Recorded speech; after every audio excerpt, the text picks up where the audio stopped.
हम लोग विश्व भूगोल पढ़ रहे थे। विश्व भूगोल पढ़ रहे थे ना। विश्व भूगोल में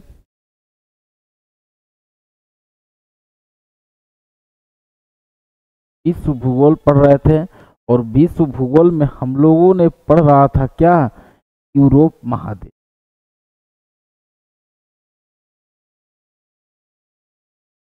क्या पढ़ रहे थे, यूरोप महादेश।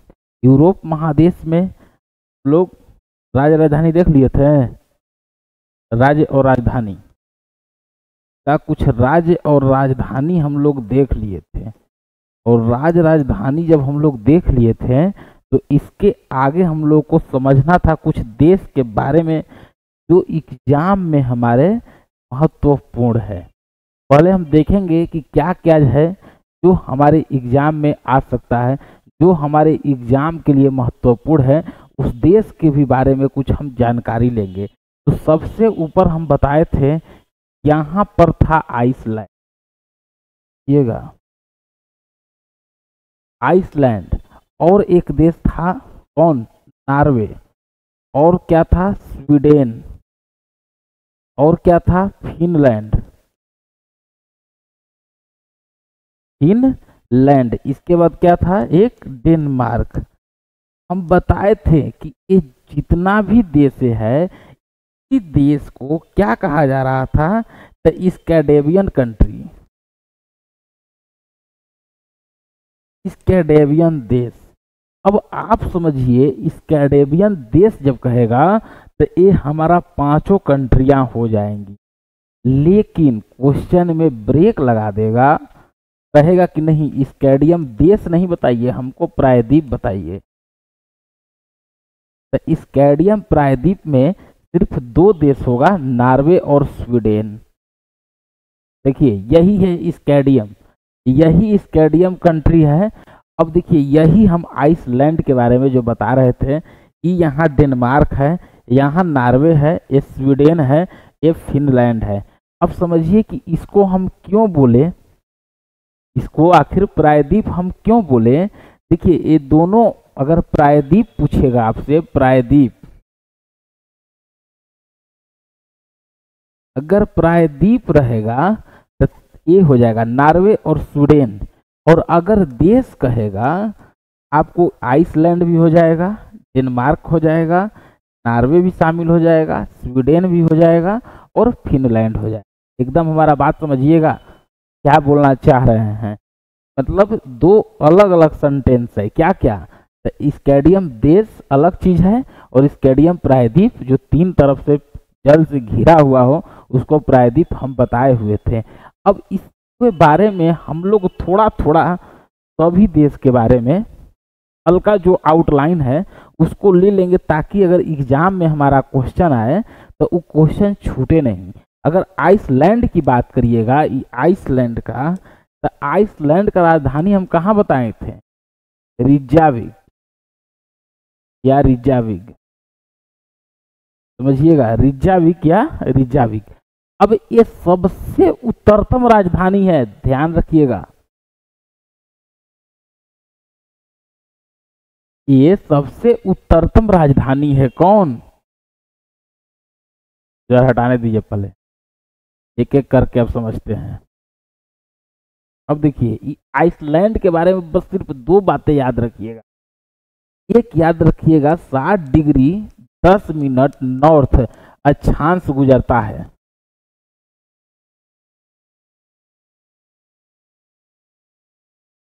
साठ डिग्री 10 मिनट अक्षांश गुजरता है। एक इसका राजधानी याद रखना है रिज्जाविक या रिज्जाविक, दोनों एक ही बात है। अब इसको क्यों याद रखना है, तो ये विश्व का सबसे उत्तरतम राजधानी है। विश्व का सबसे उत्तरतम राजधानी है। अब उत्तरतम राजधानी हम कह रहे हैं तब ध्यान रखिएगा। अब इसके ऊपर, अब जो ये हमारा है यहाँ पर आइसलैंड का ये जो राजधानी है रिज्जाविक, अब इस रिज्जाविक के ऊपर दुनिया में किसी का राजधानी नहीं है, दुनिया में किसी का भी राजधानी नहीं है। ध्यान रखिएगा हम क्या बोल रहे हैं। अगर पूछेगा कि सबसे उत्तरतम देश, तो कई आ जाएंगे, आइसलैंड भी आ जाएगा, नॉर्वे आ जाएगा, स्वीडन आ जाएगा, उधर ग्रीनलैंड आ जाएगा। लेकिन हम क्या बोल रहे हैं उस सेंटेंस पर ध्यान दीजिए। हम कह रहे हैं कि राजधानी, इसके ऊपर राजधानी किसी का नहीं है। ग्रीनलैंड का राजधानी है तन्नुक नीचे है, इसका राजधानी नॉर्वे का है तो ओस्ले भी नीचे है, स्वीडन का स्कॉटहोम तो वो भी नीचे है, डेनमार्क का तो ऐसा ही नीचे है। ठीक, अब जब इतना बातें कम से कम याद रखना है आपको क्या, तो ये उत्तरतम राजधानी और 60 degree north, 60 degree 10 minute north अक्षांश गुजरता है इसी देश से, आइसलैंड यानी रिज्जाविक। इस देश के अंदर बस इतना बातें आपको याद रखना है। जब स्कैंडिनेवियन कंट्री का ही बात कर रहे हैं तो इसी में हम लोग देख लेते हैं डेनमार्क को। आप समझिए कि इस डेनमार्क के बारे में कि डेनमार्क का अधिकार कहाँ कहाँ है। समझिए कि सबसे छोटा है, सबसे छोटा देश क्या विश्व का, नहीं, स्कैंडिनेवियन कंट्री में, स्कैंडिनेवियन देश में ये सबसे छोटा देश है। कौन? डेनमार्क।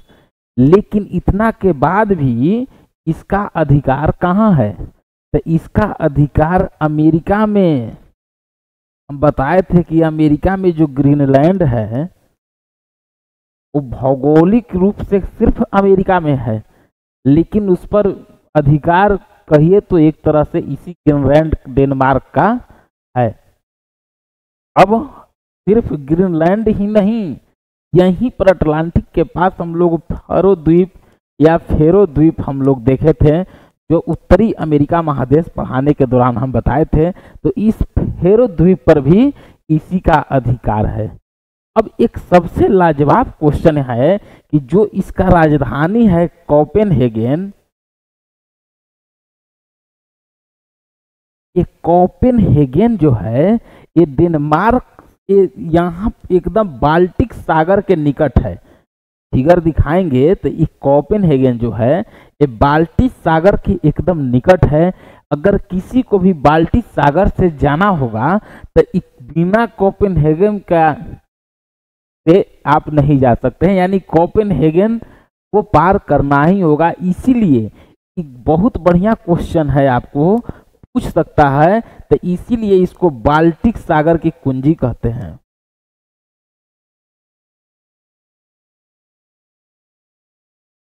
बाल्टिक सागर की कुंजी किसे कहते हैं, तो ये कोपेनहेगन किसका राजधानी है, तो ये डेनमार्क का राजधानी है। अब समझिएगा कि इस डेनमार्क को दूध दही का देश कहते हैं। यहाँ जो पशुपालन होता है, ये सबसे लाजवाब क्वेश्चन है कि दूध दही का देश, दूध दही का देश भी हम इसको कह सकते हैं। अब इतना ही से आप समझिए कि हम दक्षिण अमेरिका पढ़ रहे थे, तो दक्षिण अमेरिका पढ़ने के दौरान हम बताए थे क्या कि अर्जेंटीना में जो पंपास घास का मैदान है, वहाँ जो पशुपालन हो रही है, तो वो पशुपालन किस लिए हो रहा है, तो मांस के लिए हो रहा है। लेकिन यहाँ डेनमार्क में जो हो रहा है वो दूध दही के लिए हो रहा है। और ये समझिए कि स्कैंडिनेवियन देश में सबसे छोटा, अगर एरिया के हिसाब से देखिएगा तो ये पहला आ जाएगा दूध दही के मामला में विश्व में। अगर एरिया के हिसाब से हम देखेंगे तो ये पहला पर चल जाएगा। यानी अगर हमारे भारत में या बिहार झारखंड में या कहीं भी आप अपने गांव में ही देखिए कि दूध दही डेयरी बहुत ज़्यादा चल रहा है, तो आप कह सकते हैं कि वाह, ये बिहार का या झारखंड का ये डेनमार्क है, बिहार झारखंड का डेनमार्क है। अब इतना बात कम से कम डेनमार्क में आपको याद चाहिए, क्या क्या, ये सबसे छोटा देश है विश्व में, नहीं स्कैंडिनेवियन देश में, स्कैंडिनेवियन कंट्री जो हम 5 बताएं, आइसलैंड, फिर ग्रीनलैंड, आइसलैंड, आइसलैंड के बाद डेनमार्क, डेनमार्क के बाद नॉर्वे, स्वीडन, फिनलैंड, 2 3 4 5। अब समझिए कि इतना चीजें कम से कम याद होना चाहिए। अब आइए थोड़ा सा हमको देखना होगा अब 2 कंट्री 3 कंट्री और। अब एक है आपको नॉर्वे और एक है आपको स्वीडन और एक है आपको फिनलैंड। देखिए एक साथ ही जोड़ रहे हैं तीनों को, नॉर्वे, स्वीडन और फिनलैंड को देखिएगा हमारे साथ। नॉर्वे का जो राजधानी है, इसका राजधानी है ओस्ले, कई लोग इसको ओस्लो भी कहता है। आपको देख लेना है कि ऑप्शन में क्या होगा, एगो लिखेगा आदमी और नहीं आके वो दूसरा रहेगा तो कहेगा लोग कि सर तो एक के वो लिखे थे, ये लग रहा है कि स्प्रिंट है क्या। तो थोड़ा सा शब्दों का उतार चढ़ाव को थोड़ा सा ध्यान रखिएगा, मिलता जुलता भी शब्द रह सकता है आपको। तो नॉर्वे का राजधानी ओस्ले है। यहाँ पर पहला चीज याद रखिए कि नोबेल दिया जाता है शांति का। एक बात और समझिए कि जो ये नॉर्वे, स्वीडन और फिनलैंड, ये सब देश जो हम देख रहे हैं, विश्व का जो मानव सूचकांक है, मानव विकास का सूचकांक, मानव विकास सूचकांक में यही सब देश स्थान अपना रखता है 1 2 3 4। यहाँ मैंने मानव रहने वालों की स्थिति बहुत बेहतर है और इसीलिए ये मानव विकास सूचकांक में जब आप इकोनॉमिक्स पढ़िएगा, करंट पढ़िएगा, तो देखिएगा कि इस सब का भी नाम रहेगा टॉप 5 के अंदर। इसका यही स्कैडियम कंट्री है। अब इसका शांति का नोबेल, तक सिर्फ शांति का नोबेल यहाँ मिलता है, बाकी जो नोबेल है वो स्वीडन की राजधानी स्टॉकहोम में। शांति का नोबेल कहाँ मिलता है? तो ओस्ले जो नॉर्वे की राजधानी है, बाकी जो बचा और वो स्टॉकहोम में मिलता है। फिनलैंड में देखिए, फिनलैंड में एक क्वेश्चन आता है कि फिनलैंड को झीलों का देश कहते हैं। इसको झीलों का देश कहते हैं, कई लोग 1000 झीलों का भी देश इसको कहा जाता है। यहाँ झीलों की संख्या बहुत ज्यादा है फिनलैंड में। इंपोर्टेंट यहाँ एक बात और है कि जो फिनलैंड की राजधानी है, कहाँ, लैंड का राजधानी कहाँ बताए थे? तो फिनलैंड की राजधानी जो था हेलसिंकी। जैसे हम पढ़े आपको कि आइसलैंड का जो राजधानी है रिज्याविक, तो रिज्याविक जो राजधानी है ये विश्व का सबसे उत्तरतम राजधानी है। तो उसी प्रकार विश्व का दूसरा उत्तरतम राजधानी है, समझिएगा, विश्व का दूसरा उत्तरतम राजधानी है कौन? तो हेलसिंकी। अब एक बात हमको और बता दीजिए, आप लोग छूट रहा है, ये जो हम देख रहे हैं नॉर्वे को मध्य रात्रि का सूर्य का देश कहते हैं। लाजवाब क्वेश्चन है। मध्य रात्रि का देश, मध्य रात्रि का सूर्य का देश, सूर्य का देश कहते हैं। अब आप बताइए कि मध्य रात्रि का सूर्य का देश हम नॉर्वे को कह रहे हैं, तो क्या आखिर रीजन तो कुछ होगा? तो रीजन तो इसका हम प्राकृतिक में जब पढ़ाएंगे तो बताएंगे, लेकिन आप इतना ही समझिए कि हमारी पृथ्वी जो हम लिखते हैं गोल है, तो कुछ लोग कहता है कि गोल है, फिर आगे चल के देखे कि नहीं अंडाकार है, फिर और आगे बढ़े तो हम लोग देखे कि नहीं पृथ्वी जियोड है। तो देखिए पृथ्वी हमारी जो पूरी तरह गोल नहीं है, तो जो जियोड की आकृति में है, तो पृथ्वी का जो भाग उठा हुआ है हल्का सा, उसको हम दिखाएंगे जब प्राकृतिक से जोड़ेंगे। अभी तो हम बस डेट का डिफाइन कर रहे हैं ना, तो ये जब हम जोड़ेंगे तो हम बताएंगे कि जो भाग उठा हुआ है बीच में, वो भाग है नॉर्वे में। अब रात में 12-1 के बाद 3 के बीच में 15 से 20 मिनट के लिए सूर्य का प्रकाश रात में नजर आता है, रात में नजर आता है। इसीलिए हम लोग कहते हैं कि मध्य रात्रि, यानी मध्य रात्रि में 15-20 मिनट के लिए बस प्रकाश नजर आएंगे इन नॉर्वे में। इसीलिए इस नॉर्वे को मध्य रात्रि का सूर्य का देश कहते हैं। बात समझ रहे हैं कि नहीं समझ रहे हैं? मध्य रात्रि का देश कहते हैं, सूर्य का देश कहते हैं। अब ये हम समझ रहे हैं कि आप लोग समझ गए जितना हम बात बताना चाह रहे थे। 1 2 3 और एक देश कौन था? आइसलैंड, और एक था डेनमार्क। अब समझिए कि स्कैडियम कंट्री के बारे में तो आप लोग पूरी तरह समझ गए होंगे। आइसलैंड का राजधानी कहाँ था? तो रिज्याविक। और इसी रिज्याविक सबसे उत्तरतम राजधानी है विश्व का, और दूसरा सबसे उत्तरतम राजधानी यही हेलसिंकी है, यही हेलसिंकी है। डेनमार्क का राजधानी जो है कोपेनहेगन, इसी कोपेनहेगन को बाल्टिक सागर की कुंजी कहते हैं। क्यों? तो बाल्टिक सागर से जब आप आइएगा तब बिना कोपेनहेगन को पार करके कोई नहीं जा सकता है, इसका सलामी लेना ही होगा, इसीलिए इसको बाल्टिक सागर की कुंजी कहते हैं। अब आप इतना बात अब समझ गए, अब हम लोग दूसरे देश की तरफ चलते हैं। पहले एक बार समझा देते हैं, उसके बाद फिगर से समझा देंगे और सब क्लियर हो जाएगा। पहले एक बार होता क्या है ना कि फिगर लगा देने के बाद ना हमरे में आलस आ जाएगा, बस तड़ बता देते हैं, इसीलिए पहले बिना फिगर का हमारे साथ एक बार देख लीजिए, उसके बाद हम फिगर से समझा देंगे। अब देखिए, इसके बाद हम लोग को देखना है एक देश के बारे में, एक इंग्लैंड। नीचे में इंग्लैंड न था, आयरलैंड के बाद आइसलैंड के नीचे आयरलैंड, आयरलैंड के बाद इंग्लैंड था, उत्तरी आयरलैंड।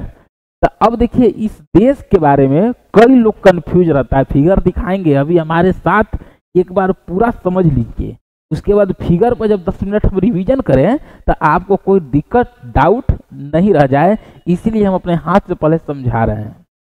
अब देखिए, इंग्लैंड के बारे में तो यहाँ दो चीजें आती है। एक समझिए कि ये हमारा इंग्लैंड है, और ये हमारा समझ लीजिए कि वेल्स है, और यहाँ हमारा समझ लीजिए कि स्कॉटलैंड है। अब समझिएगा, हम लिख रहे हैं सब।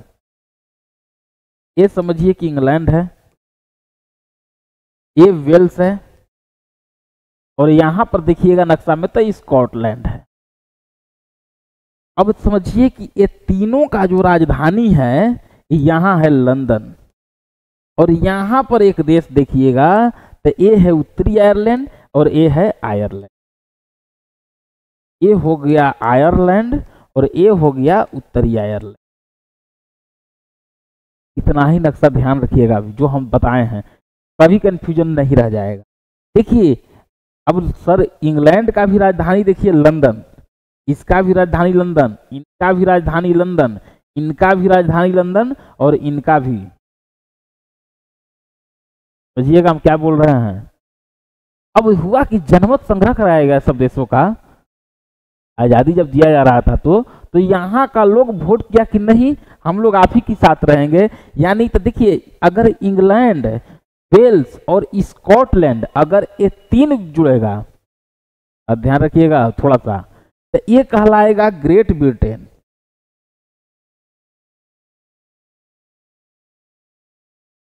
Great Britain. अगर मान लीजिए कि इसमें आयरलैंड को भी जोड़ दीजिएगा, यहां से इसको जोड़ दीजिएगा, तो यह कहला जाएगा United kingdom, UK, United kingdom. अब समझिए कि एक बात हमको बताइए कि अगर हम आपसे पूछ दें कि ग्रेट ब्रिटेन में कितने देशों का नाम बता दीजिए, तो इंग्लैंड, वेल्स और स्कॉटलैंड। और इतना बात जब देख लिए तो यूके में कौन आ जाएगा, तो ये तीनों आ जाएगा, यानी इंग्लैंड, वेल्स और स्कॉटलैंड। स्कॉटलैंड ऐसे में एक बढ़ जाएगा, एक क्या, उत्तरी आयरलैंड। समझिएगा, उत्तरी आयरलैंड। समझिए, हम नक्शा बनाए हुए हैं, अगर अभी आप नक्शा भी खोलिएगा तो जैसे बनाए हैं फिगर एकदम वैसे ही आपके नक्शा में दिखेगा। ठीक, अब हाँ, अब इसको हम बताएंगे, सब बताएंगे। अब देखिए, इतना बात आप समझिए। पहले लोग ग्रेट ब्रिटेन कहता है तो लोग कंफ्यूजन में आ जाता है, किसे कहा जाता है। अब इंग्लैंड कहते हैं तो किसे कहते हैं, तो आप समझिए कि ये ग्रेट ब्रिटेन, इसका ग्रेट ब्रिटेन में कौन कौन है, तो इंग्लैंड, वेल्स और स्कॉटलैंड। लेकिन यूनाइटेड किंगडम में कौन है, तो इंग्लैंड, स्कॉटलैंड, वेल्स, और वेल्स के बाद उत्तरी आयरलैंड, इसमें ही जुड़ जाएंगे।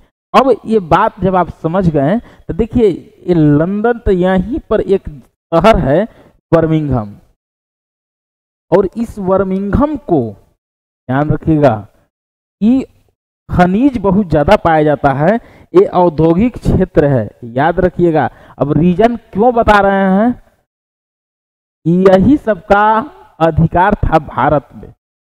अगर क्वेश्चन आ गया कि भारत का बर्मिंघम कहते हैं, इसीलिए पहले हम यहाँ बता रहे हैं कि बर्मिंघम यानी खनिज और पदार्थ बहुत ज्यादा पाया जाता है, ये वहाँ का औद्योगिक क्षेत्र है। इतना बात आपको याद हो गया होगा, इतना बात आपको समझ में आ गई होगी। अब इसके बाद हम एक देश की तरफ और बढ़ते हैं और उस देश का नाम है रूस।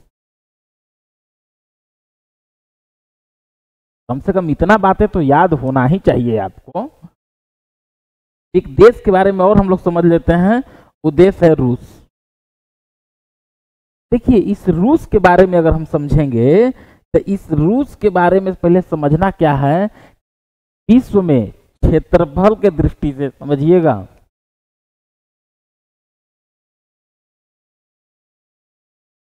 क्षेत्रफल के दृष्टि से बड़ा देश है, बड़ा देश। अब समझिएगा इसका राजधानी कहाँ था, मॉस्को। ये समझ गए। और कुछ बताइए, यहां पर टाइम जोन कितना है,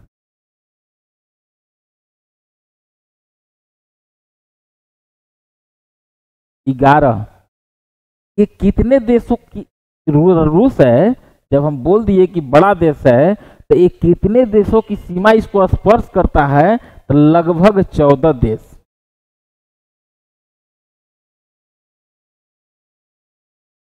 चौदह देश की सीमा स्पर्श करता है। 14 देश के बारे में, देश का नाम भी जानिएगा, लिखने का प्रयास कर देते हैं। पहले तो देखिए नॉर्वे हम लोग पढ़े, नॉर्वे के बाद स्वीडन, नॉर्वे के बाद स्वीडन नहीं होगा, फिनलैंड होगा।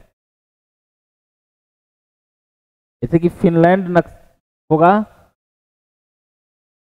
और फिनलैंड के बाद बाल्टिक सागर के देश होंगे जो अभी हम इसके बाद बताएंगे। देश का नाम है एस्टोनिया, लाटविया, लिथुआनिया, लिथुआनिया। उसके बाद पोलैंड, पोलैंड के बाद बेलारूस, उसके बाद यूक्रेन, अजरबैजान,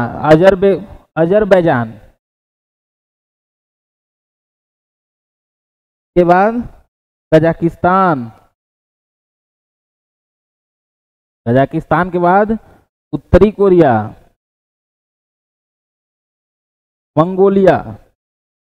इस सब का सीमा स्पर्श करता है Norway, Finland, Estonia, Latvia, Lithuania, Poland, Belarus, Ukraine, Azerbaijan, Kazakhstan, उत्तरी कोरिया, मंगोलिया, चीन। कब हुआ, 1 2 3 4 5 6 7 8 9 10 11 12 13। एक देश और है, बोलो, 14 हुआ। एक देश और है कोई, अजरबैजान, कजाकिस्तान, उसको देख लेंगे हम। मैंने 14 देशों की सीमा इसको स्पर्श करती है।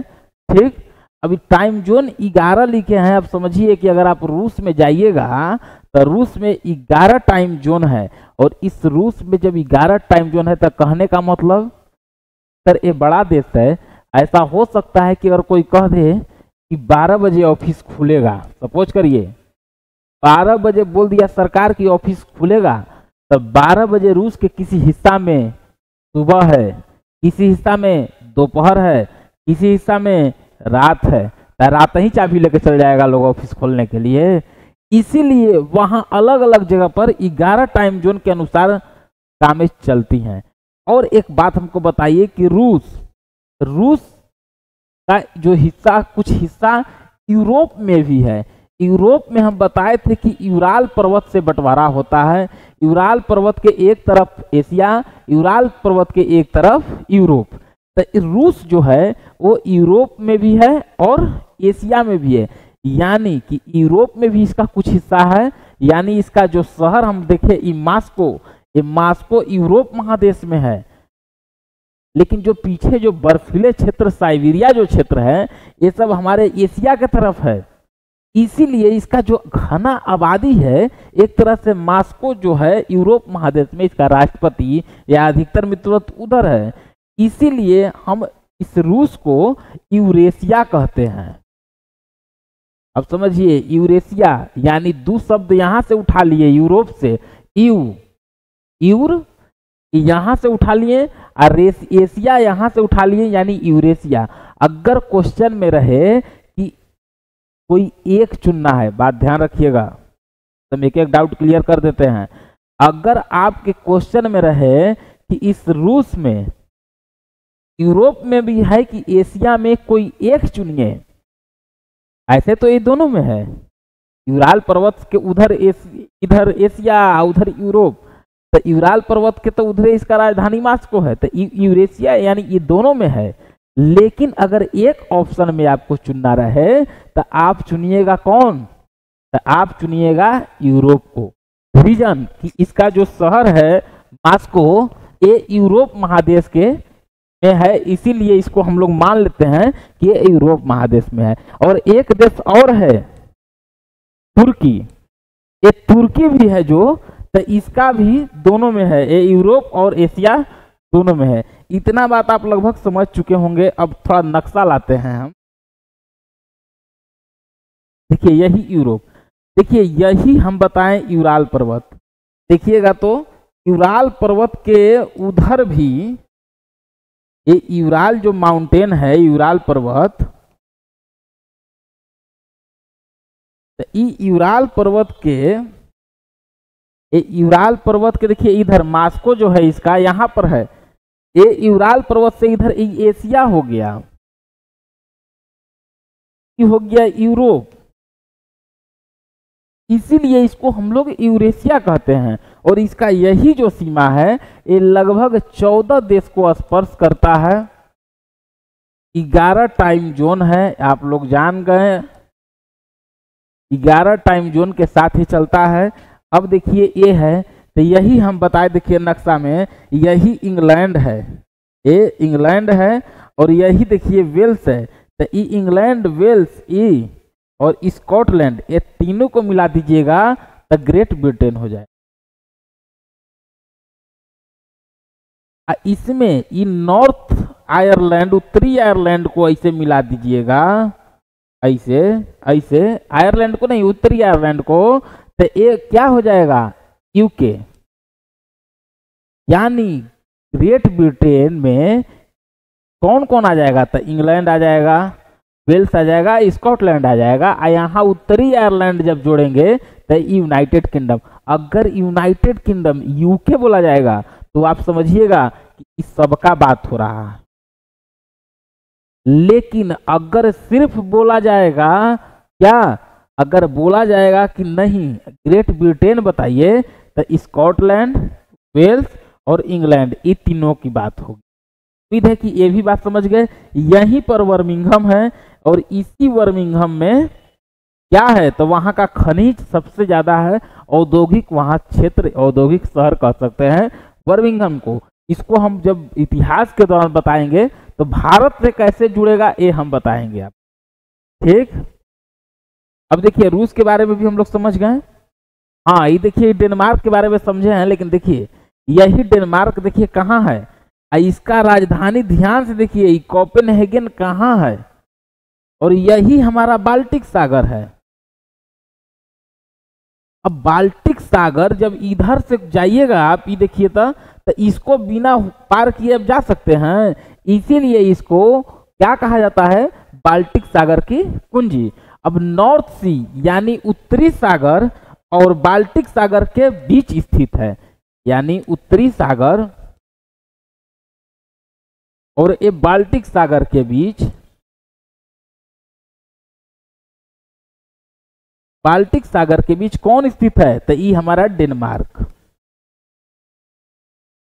अब जब बाल्टिक सागर हम यहीं देख रहे हैं, तो बाल्टिक देश भी समझ लीजिए कि एस्टोनिया,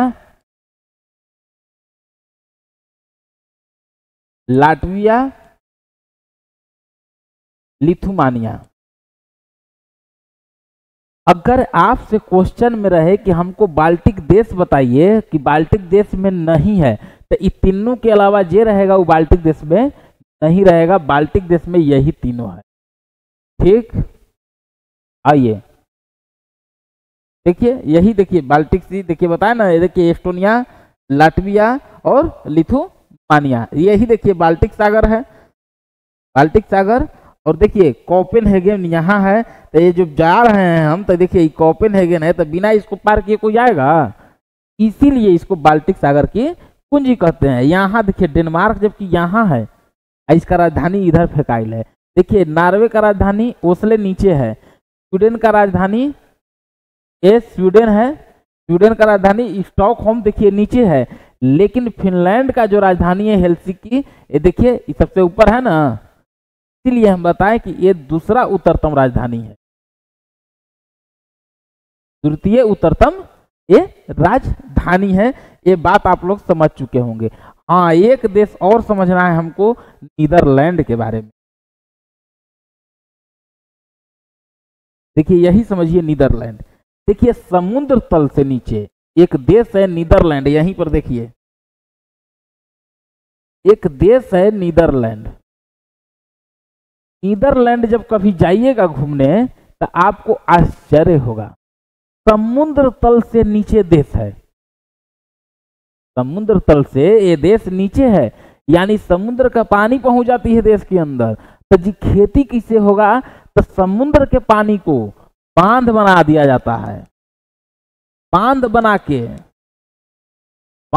के पानी को रोका जाता है, और पानी को उसी समुद्र के पानी को रोक के जो पानी आया रहता है उस पानी को पुनः समुद्र में भेज दिया जाता है। इसलिए जो बांध बनाने की प्रक्रिया डाइक कहलाती है। जब बांध बन गया, पानी फेंक गया तो डाइक, और जब डाइक के बाद जो भूमि बचता है समतल भूमि, उसको पोल्डर कहते हैं। बात ध्यान रखिएगा दोनों क्वेश्चन को। पोल्डर किससे कह रहे हैं कि जो समुद्र से एक तरह से छीनी गई भूमि पोल्डर कहलाती है। नीदरलैंड समुद्र तल से नीचे यही भूमि है, देखिए ये पानी है, ये समुद्र से भूमि छीन लिया गया है, मतलब खेती करने के लिए। एकदम आश्चर्य होगा जब नीदरलैंड के बारे में देखिएगा, तो आपको भी आश्चर्य होगा इस देश के बारे में, माने कि समुद्र तल से नीचे है, उसके बाद भी यहाँ खेती होती है। लोग यहाँ जो भी हो जाए थोड़ा बहुत, तो ये बांध बांधते हैं, डाइक कहलाती है, जो बड़े बड़े सीमेंट का बांध एकदम मोटर लगा के पानी को एकदम इधर से फिर उसी समुद्र के पानी को फिर समुद्र में फेंक दिया जाता है और फिर वहां खेती किया जाता है। एक बार ध्यान से देखिएगा हमारे इस नक्शा को, देखिएगा बीच बीच में आपको पानी दिख रही होगी, तो ये जो पानी दिख रही होगी ऐसा नहीं है कि डिजाइन बना हुआ है, ये समुद्र से इस पानी को जो है इस पानी को फिर समुद्र में फेंक दिया गया, और इस भूमि को बना के बीच बीच में आपको पानी नजर आ रही होगी। और ये जो बचा हुआ जो है, देखिए पशु भी घूम रहे हैं ये लोग। अब ये जो बीच में जो बचा हुआ है, ये सब जो भूमि, इसी पर खेती होगी। समुद्र तल से नीचे बसा ये देश नीदरलैंड है। और एक चीज और याद रखिएगा कि यूरोप का घनी आबादी रखता है बेल्जियम। बेल्जियम जो देश है यूरोप महादेश में सबसे घनी आबादी इस शहर में निवास करती है। लेकिन अब देखिएगा गूगल पे जब सर्च मारिएगा तो बेल्जियम का नाम नहीं आएगा, अब नाम आएगा इंग्लैंड का। देखिए दोनों बात बता रहे हैं, अब बेल्जियम का नाम नहीं आएगा, अब इंग्लैंड की बात नाम आएगा। अब आप उम्मीद है कि हमारे इस बात को समझ गए होंगे। देखिए उत्तरी मंगोलिया चीन, देखिए एक नाम कजाकिस्तान भूल रहे थे, देखिए वही कजाकिस्तान, अजरबैजान, यही देखिए Norway, Finland, Estonia, Latvia, Lithuania तो लिखबे किए थे, पोलैंड लिखे थे, बेलारूस, यूक्रेन, जॉर्जिया छूटल था। देखिए हम ही बोले कि क्या एक और क्यों छूट रहा है। देखिए जॉर्जिया अब 14 हो जाएगा, यही जॉर्जिया छूट रहा था। और उम्मीद है कि आप लोग यहाँ तक हमारी बात को पूरे गहराई से समझ गए होंगे। इसमें अब नदी के बारे में जब देखना, देखिए एक और देखिए इटली के बारे में अब देखा जाए, ये अभी नहीं होगा। अब देखिए इटली के बारे में।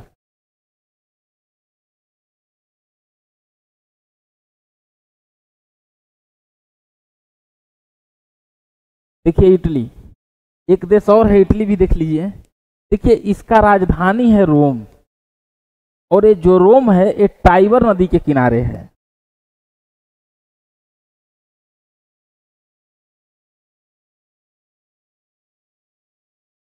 टाइबर नदी के किनारे ये रोम जो राजधानी है इटली का वो बसा हुआ है। इटली का जो आकार है ये जूते की आकार का है। जब आप मैप देखिएगा तो इटली ऐसे है, सपोज करिए तो जूते ना हो गया, तो कहने का मतलब कि जूता के आकार का ये इटली है। और इस इटली का जो राजधानी जो रोम है, ये रोम के ठीक दक्षिण, इसके ठीक दक्षिण एक देश है वेटिकन सिटी। आप कह सकते हैं कि विश्व का ये जो है ये विश्व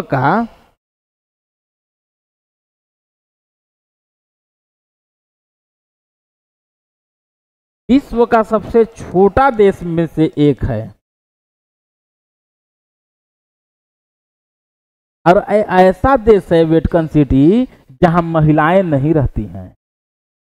वेटिकन सिटी में महिलाएं नहीं रहती हैं। वेटिकन सिटी आप लोग को मैप में दिखा देते हैं हम। देखिए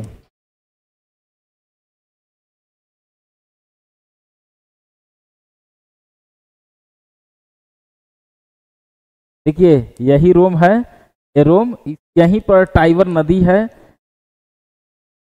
टाइबर के किनारे रोम बसाया। रोम के देखिए ठीक देखिए यही वेटिकन सिटी है, मात्र छोटी कोई देश है वेटिकन सिटी। और यहाँ पर महिलाएं नहीं है। महिलाएं पूछ देगा कि ऐसा कौन सा देश है जहां महिलाएं नहीं रहती हैं, तो आप वेटिकन सिटी मार सकते हैं। और विश्व का सबसे छोटा देशों में से एक वेटिकन सिटी है। अब रीजन कि यहाँ रहता कौन है सर, जब महिलाएं नहीं है तो यहाँ चल कैसे रहा है, तो यहाँ ईसाई गुरु पोप रहते हैं। ईसाई गुरु पोप लोग रहता है और इनके बॉडीगार्ड लोग रहता है। ऐसा नहीं कि महिलाएं नहीं जाती हैं, महिलाएं जाती हैं, सब परिवार सब कोई जाता है, वहां आशीर्वाद लेके आता है। मतलब महिलाओं को काउंट नहीं किया जाता है, महिलाओं को काउंट नहीं किया जाता है। इसीलिए आपसे दो क्वेश्चन, विश्व में सबसे छोटा देशों में से एक, अगर ऑप्शन में वेटिकन सिटी रहेगा तो आंसर मार देना है। ऐसा कौन सा देश जहां महिलाएं नहीं हैं, तो वेटिकन सिटी को आंसर मार देना है। इतना बात उम्मीद है कि आप लोग समझ चुके होंगे।